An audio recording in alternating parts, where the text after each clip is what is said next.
ఏడాది పాలనలో ప్రతి వర్గానికి న్యాయం చేస్తూ ముందుకెళ్లామన్నారు సీఎం రేవంత్ రెడ్డి. ఇందిరమ్మ రాజ్యంలో అర్హులందరికీ ఇండ్లు ఇస్తామన్నారు. గత బీఆర్ఎస్ సర్కార్ నోటిఫికేషన్లు ఇచ్చి కోర్టులో కేసులు వేయించిందని విమర్శించారు.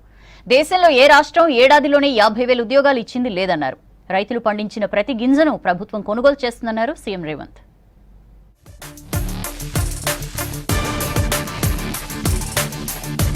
10 ఏళ్ల పాలనలో ప్రతిపక్షాలంటే శత్రువులన్నట్లుగా కేసీఆర్ వ్యవహరించారన్నారు సీఎం రేవంత్ రెడ్డి. గతంలో ప్రతిపక్ష సభ్యులు అధికార పార్టీని కలిసి అభివృద్ధి పనులు కోరేవారన్నారు. బీఆర్ఎస్ హయాంలో ఆ పరిస్థితి లేకుండా పోయిందన్నారు.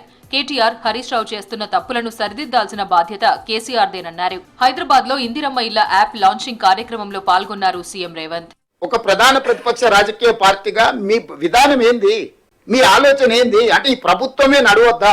ఈ రాష్ట్రం అభివృద్ధి పదం వైపు తీసుకెళ్లాల్సిన అవసరం లేదా? రైజింగ్ తెలంగాణ రైజింగ్ అనే పదాన్ని మనం ముందుకు తీసుకెళ్లాల్సిన అవసరం లేదా? మీకు బాధ్యత లేదా?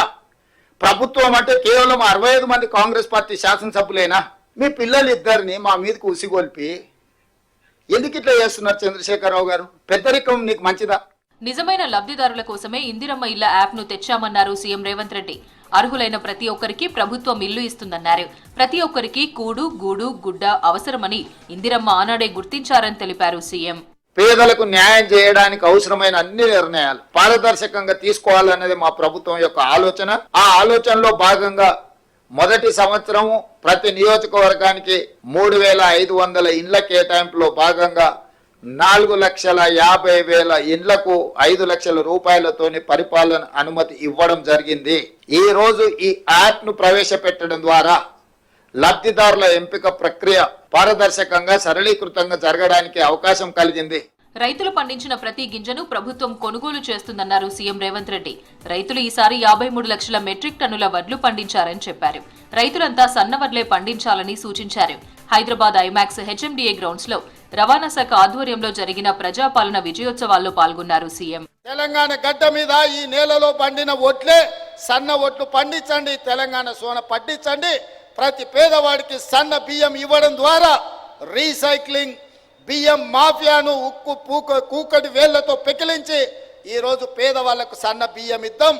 అందుకే తెలంగాణ రైతాంగానికి నా విజ్ఞప్తి, సన్న ఓట్లే పండించండి. మీరు పండించిన ప్రతి గింజకు 500 రూపాయల బోనస్ ఇచ్చి కొనుగోలు చేసే బాధ్యత రాష్ట్ర ప్రభుత్వం తీసుకుంటుంది. మహాలక్ష్మి పథకంతో ఆర్టీసీకి పునర్వైభవం తీసుకొస్తున్నామన్నారు సీఎం రేవంత్ రెడ్డి. ఉచిత ప్రయాణంతో మహిళలకు ఆర్థికంగా మేలు జరుగుతుందని చెప్పారు.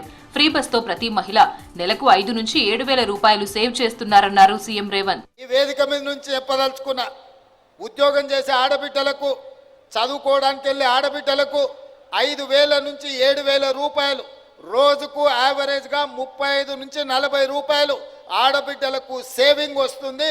ప్రతి నెల ఒక్క ఆడబిడ్డ ఆర్టీసీ బస్సు కిరాయిల పైసలు 5 నుంచి 7,000 రూపాయలు మిగులుతున్నాయంటే ఈ రోజు ఆడబిడ్డలు సంవత్సరం తిరిగే లోపల 1,00,000 రూపాయలు ఆదా చేసుకుంటారు. గత బీఆర్ఎస్ సర్కార్ నోటిఫికేషన్లు ఇచ్చి గాలి కొదిలేసిందన్నారు సీఎం. నోటిఫికేషన్లు ఇచ్చి కోర్టుల్లో కేసులు వేయించిందని విమర్శించారు. తామొచ్చాక అన్ని కేసులు పరిష్కరించి ఉద్యోగాలు భర్తీ చేస్తున్నామన్నారు.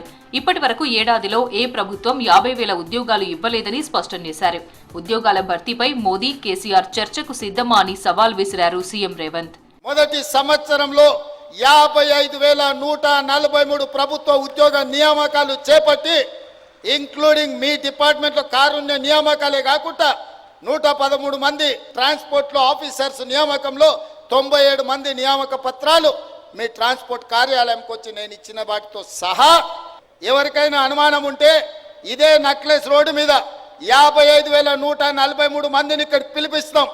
మోడీ గారు, చంద్రశేఖరరావు గారు ఇక్కడ నిలబడండి, ఒక్కొక్కరి తల పెట్టుకోండి. ఒక్క తల తగ్గినా ఇక్కడనే మీకు క్షమాపణ చెప్పడానికి ముఖ్యమంత్రిగా నేను సిద్ధంగా ఉన్నా. సెక్రటేరియట్ తెలంగాణ తల్లి విగ్రహ ఏర్పాటు పనులను పరిశీలించారు ముఖ్యమంత్రి Revanth Reddy. CS Santhi Kumari, deputy CM Bhatti Vikramarka, మంత్రులు, అధికారులు సీఎం వెంట ఉన్నారు. ఈ నెల 9న సెక్రటేరియట్ లో విగ్రహాన్ని ఆవిష్కరించనుంది ప్రభుత్వం. డిసెంబర్ 9 తెలంగాణకు పండుగ రోజని చెప్పారు రేవంత్. ప్రతిపక్ష నేత కేసీఆర్ తో పాటు కేంద్ర మంత్రులు కిషన్ రెడ్డి, బండి సంజయ్ ను పిలుస్తామని తెలిపారు.